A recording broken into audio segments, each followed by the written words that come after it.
Mesdames, Messieurs, téléspectateurs fidèles, merci de votre attention particulière accordée sur nos antennes. Bienvenue en cette grande édition du journal à la ligne de l'actualité. Le 17 janvier 1961 est une date historique et épique pour la République démocratique du Congo, rappelant ainsi l'assassinat du Premier ministre du Congo, Emery Patrice Lumumba, héros national dans une forêt de la province sécessionniste du Katanga. Cet homme d'État et icône de l'indépendance du Congo reste gravé dans la mémoire des Congolais. Retour en histoire avec Georges Dupont d'Aigustener. La RDC commémore ce mercredi 17 janvier la mort du premier ministre congolais, Patrice Emery Lumumba, assassiné il y a 63 ans à Elisabethville, aujourd'hui Lubumbashi, au Katanga. L'un des pères de l'indépendance du Congo, Lumumba est aussi une figure emblématique des indépendances africaines. Les discours qu'il avait prononcés le 30 juin 1960 au cours de la cérémonie célébrant l'indépendance de l'ex-Congo belge est resté dans les annales. Lumumba y rappelle la longue lutte ardente et idéaliste du peuple congolais jusqu'à la souveraineté. Je vous salue au nom du gouvernement congolais. À vous tous, mes amis, qui avez lutté sans relâche à nos côtés, je vous demande de faire de ce 30 juillet 1960 une date illustre que vous garderez ineffaçablement gravée dans vos cœurs, une date dont vous enseignerez avec fierté la signification à vos enfants, pour que ceux-ci, à leur tour, fassent connaître à leurs fils et à leurs petits-fils l'histoire glorieuse de notre lutte pour la liberté. Nous avons connu les ironies, les insultes, les coups que nous devions subir matin, midi et soir, parce que nous étions des nègres. Qui oubliera qu'un noir, on disait tu, non certes comme un ami, mais parce que les voix honorables étaient réservées aux seuls blancs. Plus de 60 ans après sa mort, Lumumba incarne toujours et plus que jamais l'idée d'une grande nation congolaise qu'il voulait forte, une et indivisible. Disait de lui le 30 juin 2023 les prix Nobel de la paix Denis Mukwege. Patrice Emery Lumumba rêvait d'un Congo puissant au cœur de l'Afrique et catalyseur du développement de notre continent, avait-il souligné. Évoquant ses héros nationaux, le professeur Justin Agouma, docteur en histoire, déclarait le 15 janvier 2023 « Nos héros nationaux sont pour nous un patrimoine. Leur existence constitue pour tout un peuple un engrin qui peut faire germer aujourd'hui des réalisations héroïques. Pour cela, il faut arriver à construire un patriotisme sur les fondements des idéologies nationalistes de Laurent Désiré Kabila et Patrice Emery Lumumba. » Pour le professeur Blaise Mouya, recteur de l'université Simon Kimbangu de Kinshasa, Patrice Emery Lumumba a pérennisé le combat de Simon Kimbangu pour l'indépendance, non seulement politique mais aussi spirituelle. Simon Kimbangu avait préparé le terrain pour que Lumumba vienne pérenniser et Laurent Désiré Kabila. Depuis le 30 juin 2022, la relique de Patrice Emery Lumumba, ramenée quelques jours auparavant de la Belgique, repose dans les mausolées à la place de l'échangeur de Limete à Kinshasa. La mémoire du tout premier ministre de la République démocratique du Congo reste toujours ineffaçablement gravée dans les cœurs de la jeunesse congolaise en général et tanganyikaise en particulier. De ces faits, plusieurs jeunes ont fait une lecture quant au leadership de Lumumba. Ils sont au micro de François Sadi et Céline Seloua Kolongo. Bon, journée ya leo ya kila mwaka inazoea kunikumbusha kifo ya waziri wa kwanza, yani premier ministre wetu, baba yetu mwenye alitulombea independence Emery Patrice Lumumba. Ndo siku ambaye alikufa, ndo hii siku na kwamba kuturapele sana kifo kyake. Ye etant comme héros national, tunakuwa mkumkumbuka sana. Tenda kukuta mabiroza mingi yote iko bloqué, iko fermé juu ya nini? Juu ya rappel. Meme hata masomo hakuna, watoto wote biko chini juu ya souvenir donc bio na du rappeler kifo ya hero national yani Lumumba Emery Patrice. Kuna vitu mbalimbali onyesha badilika tangu Emery Patrice Lumumba tuseme akufe. Kuna mambo mengi onyesha badilika sana tena sana na zaidi. Juu ule ndugu tukimkumbuka alikuwa na susi sana ya nchi, alikuwa na susi sana ya Kongo. Emery Patrice Lumumba hata dati moya akupendaka kuona mkongomani ananyanyaswa. Ndio maana unasikia wakati tuko tunateseka kupikwa fimbo kutumikishwa, alikuwa wa kwanza kulomba liberté. Maana yake muleo kuko ka changement kidogo. Kupitia nini? Kupitia wale bakongomani biko wanavive. Iko tofauti na zamani. Na leo ukumbusho inatukumbusha mzee wetu Emery Patrice Lumumba alifia hii nchi. Kwa siku ya leo hii tunamkumbuka kabisa, alipigania nchi kabisa tupate independence. Sasa tunapata leo independence journal leo nzuri kwetu, tunamkumbuka. Alitolomea kitu kizuri, lakini si benyewe tunashinda jinsi ya kuchunga nchi yetu. Na sababu nchi kila siku kwa mfujo, nchi kwa malalamiko, nchi kwa mkilio. Kwa siku ya leo kabisa natupasha huzuni, sababu hatuoni hata kimoja kinaendelea katika nchi yetu. Barabara kuharibika, maendeleo hakuna, watu kuteseka, vijana wanasoma masomo hawapati makazi, watu wanatembea na uboga. Mgeni yuko mwasiwasi kila wakati, anaweza sema usiku atulali saa yote wanaanza kunikokola kusudi banibebe banipori kenye niko nakyo. Ajabu na nchi yetu wanasema iko na mali mingi, na mali hatuionaki. Mali ni kutengeneza mgini, ndio kini ya mali. Mgini angalaki senaribika mabarabara, ndio kitu ya kwanza kuna tuletea aibu nchi yetu. Mali iko kila mtu kuna lazima mkaule kikwembe wala mkaule drape. Ni ile tu kuona kwamba madiriko ya nchi ni mgini endelee moto. Unatuima moto, lakini benye nchi ya benye wanatulipia moto, si iko sawa na vya moto wetu kutumikisha, lakini baba na garanti banakuwa moto kila siku. Sawa kisi Uvira habana moto. Leo hapa mnatuletea delestage. Zamani tulikuwa na maizina mafikizato na moto ilikuwa kila siku 24/24, lakini kwa siku leo ile maizina haitumiki, meme kabimba haitumiki. Sasa ile moto iko consommer je mwe éclairage tu ya lampe tempête ya lampe lumière déjà ndio yenyewe mnasema moto iko consommer, lakini leo nchi yetu singali nyuma. Jeunesse na lomba tu ni maendeleo ya migini, sababu kwa hivyo jeune wako natembea wako nasikia aibu kutaya kwetu Kalemi, mimi naikala Kisebo, mimi naikala aibu iko saka mgeni kabungundi leo kanatushindia maendeleo. Dans la province du Tanganyika, sur la place Kisebwe au parking de Mississi, l'insalubrité prend de l'ampleur du jour au lendemain à chaque fois qu'il pleut sur le coin de la ville. Selon certains habitants, cela est dû au manque du bon sens de développement. Plus de détails dans ce reportage rendu par François Sadi Moulongoy. La province du Tanganyika est loin de redevenir un beau lieu, comme l'a été il y a quelques années. La ville de Kalemi se trouve en effet confrontée à un sérieux problème d'insalubrité, obligeant la population à vivre dans un environnement malsain, car la gestion efficace des ordures y pose encore problème.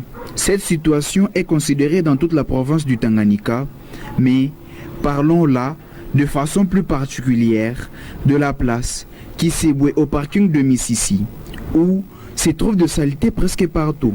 Conséquence, les odeurs nauséabondes emplissent l'atmosphère dans plusieurs quartiers. Kalemi présente encore un spectacle désolant avec des immondices toujours jetés dans le riz, les fosses septiques évacuées avant, pendant et après la pluie sur la voie publique. Plusieurs avenues délabrées, les caniveaux bouchés partout depuis des longues années et abandonnés à leur triste sort. Le caniveau, les rivières, les avenues ou encore les rues sont transformées en poubelles géantes où tout le monde le jette après usage sans être inquiété. Si pour certains, c'est par manque de poubelles, pour d'autres, c'est une question d'habitude. Les conséquences environnementales des emballages plastiques sont à la base de plusieurs catastrophes dont le Tanganyika et tous les Congolais en général sont victimes, notamment les inondations, la destruction du sol, les érosions, ainsi que l'insalubrité, comme nous explique cet habitant.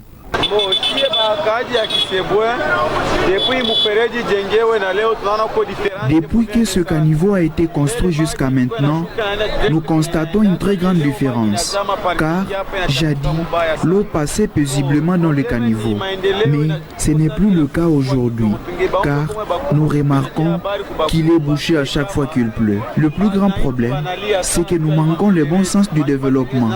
Conséquence, il y a une forte insalubrité à cet endroit. Nous demandons aux autorités de nous trouver des solutions adéquates à ces problèmes et à la population d'avoir un code de bonne conduite quant à l'endroit où il faut jeter nos bouteilles après utilisation. Si chez nous, ces codes n'existaient pas, prenons l'exemple même du Burundi ou de la Tanzanie.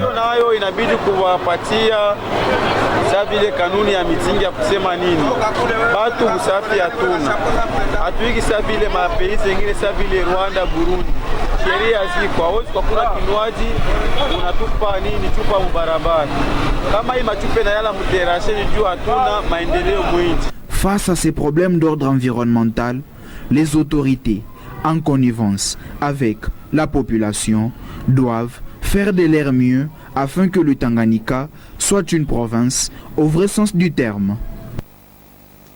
Les usagers de la route dénommée Kalongolelo demandent aux autorités politico-administratives de vouloir construire des caniveaux sur ce tronçon qui mène vers le quartier Cadastre, car l'absence de caniveaux est à la base de l'inondation de cette route chaque fois qu'il pleut à Kalemi. Samuel Mwamba-Ronston cette fois-ci pour le détail. Les infrastructures routières posent toujours problème dans la ville de Kalemi. La route dénommée Kalongolelo, se trouvant non loin de la place Kiseboué, est en délabrement suffisamment avancé. Cette route qui mène vers le quartier Cadastre se voit toujours inondée chaque fois qu'il pleut à Kalemi. Les usagers de cette route ont, dans une interview exclusive nous accordée, indiqué que l'absence de caniveaux sur cette route est à la base de l'inondation de cette tronçon.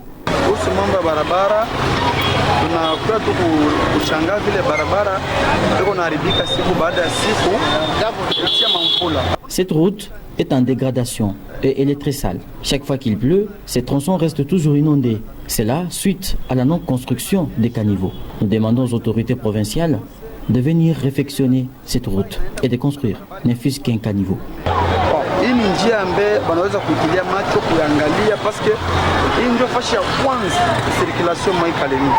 Wakati wanaangalia njia kutengeneza matrashe mzuri, utaenda kukuta kila kitu kinakuwa sawa kabisa. Ndio tunawaomba kama wanaweza kuangalia njia zingine na hii yetu ya kwenda Kalongolelo wasisabu, sababu mai kunatoka kule na nguvu ya mingi sana inakuwa mubarabara yote inaacha mamifereji. Wakati batakumbuka manjia na hii yetu bajaribu kukumbuka na maana Les habitants du quartier Cadastre demandent aux autorités politico-administratives de vouloir réhabiliter la route Kalongolelo. Et les cas de vol sont plus enregistrés ces jours dans l'avenue Singa et Salomon. De ces faits, les habitants de cette partie de la ville de Kalemi demandent aux autorités et compétentes de pouvoir autoriser les jeunes d'assurer la sécurité ensemble avec les agents de sécurité. C'est un reportage de Céline Selou-Akolongo. Dans la province du Tanganyika, plus particulièrement dans son chef-lieu, Kalemi, plusieurs cas d'insécurité sont enregistrés dans certains quartiers et avenues. Cas illustratif de l'avenue Salomon et Singa, où le braquage se répercute très souvent. Cette situation dénature à mettre en péril la vie des citoyens inquiétante les habitants de ces parties de la ville victimes de ces actes criminels. Deux maisons ont été vidées de biens par deux hommes cagoulés et munis d'armes à feu. Ce malfrats ont réussi à emporter le meuble. Dans d'autres domiciles, ces gangsters ont tabassé le propriétaire et certains de ces domiciles ont échappé belles, confirme le chef d'avenue.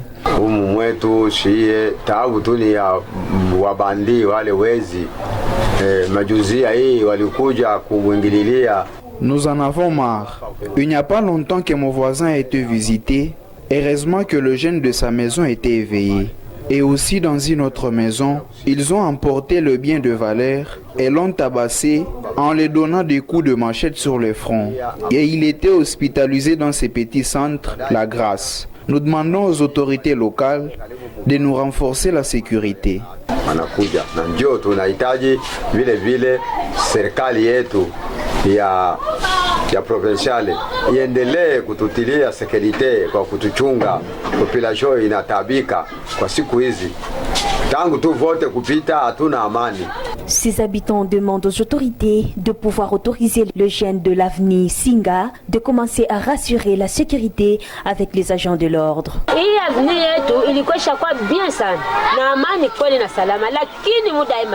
Dans l'avenir Singa, le cas des vols devient une habitude dans ces derniers jours, car ce genre de cas, nous les avons oubliés. Mais ça commence à revenir petit à petit. Chaque jour, les habitants sont cambriolés et voire même tabassés. Nous demandons aux autorités compétentes de pouvoir autoriser les jeunes de cette avenue de commencer à rassurer la sécurité avec les agents de sécurité.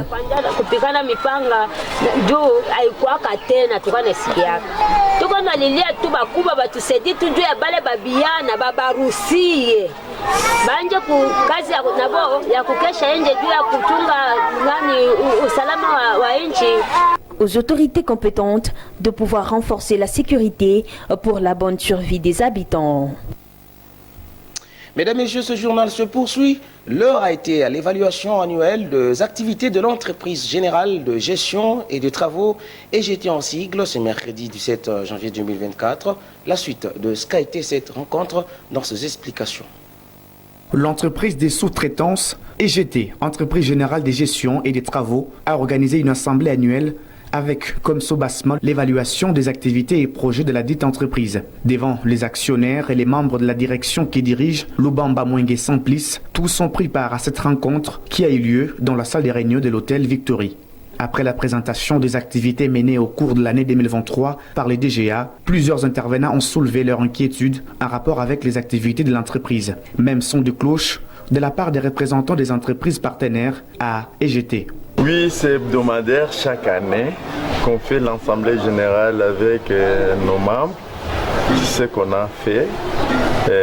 On essaie un peu d'évoluer comment et ça marche notre entreprise, de quoi qu'est-ce qu'il faut faire pour se renforcer et mettre l'entreprise avant vous et dans les démarches vraiment qui soit positif.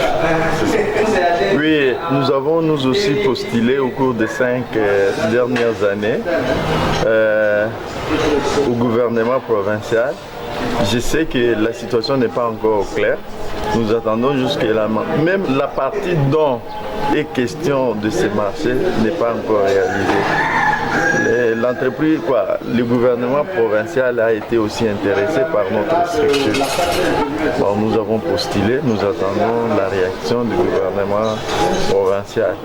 Ces activités que EGT organise une fois l'an ont été une occasion pour son PDG de reconnaître qu'en dépit des secousses provoquées par la politique dans notre province, EGT a continué à soumissionner aux offres présentées par le gouvernement provincial.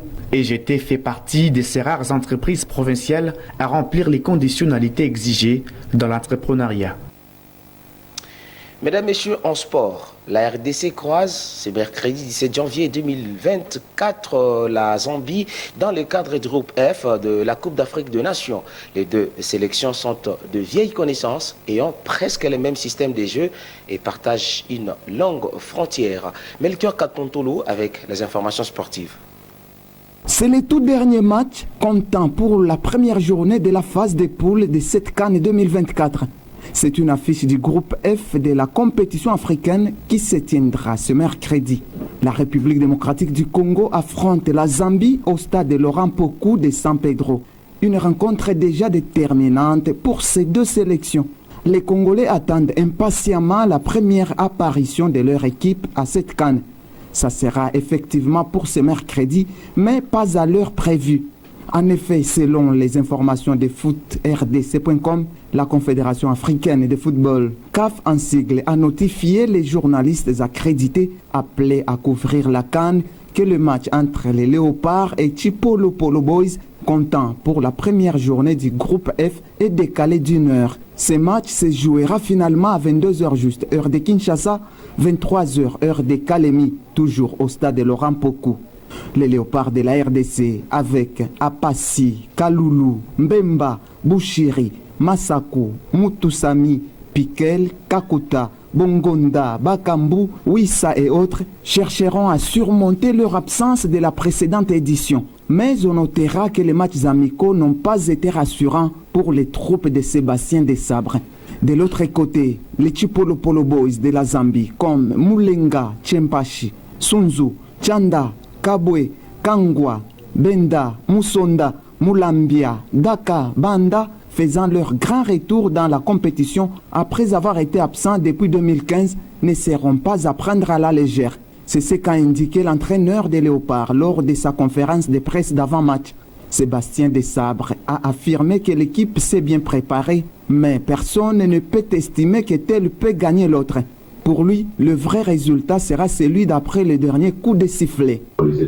Après, comme je l'ai dit, on a de la qualité, on a une organisation de jeu, on n'est pas là par hasard non plus qualifié pour la CAN avec 4 victoires dans le groupe d'affilée dans notre groupe. Donc on ne doit pas manquer d'humilité. Ce sont des matchs qui sont très difficiles. Aujourd'hui, tout le monde peut battre tout le monde, c'est sûr. Il n'y a personne qui peut se dire qu'il va gagner facilement un match de Coupe d'Afrique. La Zambie est une bonne équipe, comme la Tanzanie, comme le Maroc. Donc ça sera, et comme nous, donc ça sera difficile pour nous, ça sera difficile pour les autres, contre nous aussi.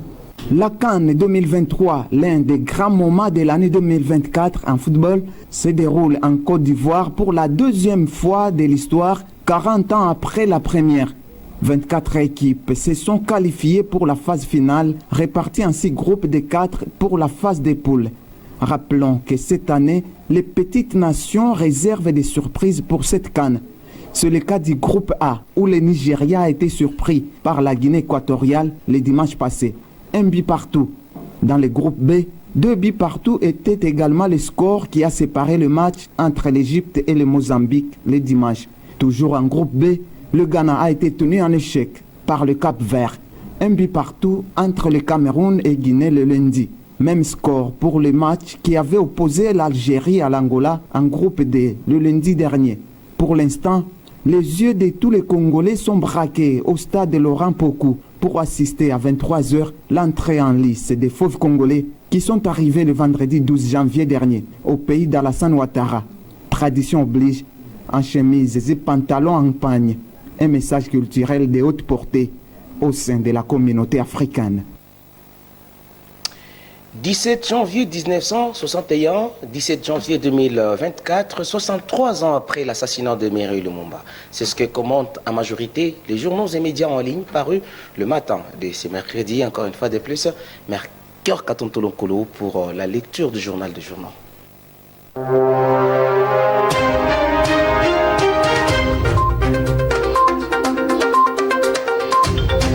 Les journaux parus le matin de ce mercredi 17 janvier 2024 à Kinshasa s'intéressent à la commémoration de la mort de Patrice Emery Lumumba en République démocratique du Congo. Mesdames et messieurs, revue de presse. Né le 2 juillet 1925 dans le village d'Onaloa, province de la colonie du Congo belge, Patrice Emery Lumumba, de son vrai nom, Elias Okita Sombo, grandit dans une famille modeste. Fils d'un père paysan chrétien, il recevra une éducation de base dans des écoles missionnaires chrétiennes. Élève doué, il est distingué et rejoint les rangs des évolués. La petite population d'indigènes que le pouvoir belge compte à laisser s'élever dans la société coloniale. Le 17 janvier 1961, il y a 63 ans, Patrice Lumumba, leader de l'indépendance congolaise et premier ministre congolais élu démocratiquement, est assassiné. Une mort tragique qui est le fruit d'une déstabilisation orchestrée par plusieurs acteurs, les autorités belges, congolaises et états-uniennes via la CIA. Son corps sera découpé puis dissous dans l'acide sulfurique. Dans les années 2000, un policier belge avouera avoir participé à l'opération et avoir conservé une dent du leader indépendantiste dont la justice belge ordonnera en 2020 la restitution aux enfants de Lumumba. 60 ans après, Patrice Lumumba va enfin pouvoir recevoir une sépulture officielle dans son pays. Martyr de l'indépendance congolaise, Patrice Lumumba est devenu très vite après sa mort une icône internationale de la décolonisation. En 1962, l'URSS baptise de son nom l'Université de l'Amitié des Peuples le jour de sa mort, le 17 janvier, et journée fériée en République démocratique du Congo. La dépouille mortelle de Patrice Emery Lumumba, gardée en Belgique depuis plus de 60 ans, était arrivée donc en RDC à Kinshasa le mercredi 22 juin 2022, transportée par l'avion de Congo Airways. Après l'escale de Kinshasa, sans passer par le centre-ville, la délégation avait pris la direction d'Onaloa, village natal de Patrice Emery Lumumba, rebaptisé Lumumbaville dans la province du Sankuru.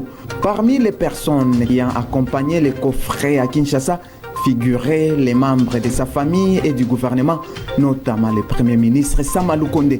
3 jours des deuil national étaient décrétés en RDC. Après le Sankuru, les cortèges s'étaient dirigés à Kisangani, puis Lubumbashi pour être conduits à Chilantembo, où Lumumba avait été assassiné le 17 janvier 1961 avec 2 de ses compagnons, Maurice Sempolo et Joseph Okito. Ces derniers ont été élevés au rang des grands officiers de l'Ordre national des héros nationaux Kabila Lumumba. La dépouille sera ensuite ramenée à Kinshasa pour l'inhumation à son mausolée. Mesdames et messieurs, c'est tout pour cette revue de presse. Et c'est tout pour cette édition du journal. Mesdames et messieurs, merci à vous de nous avoir suivis. Restez pour la suite de nos programmes. Ne zappez pas, car le programme en continue sur nos antennes.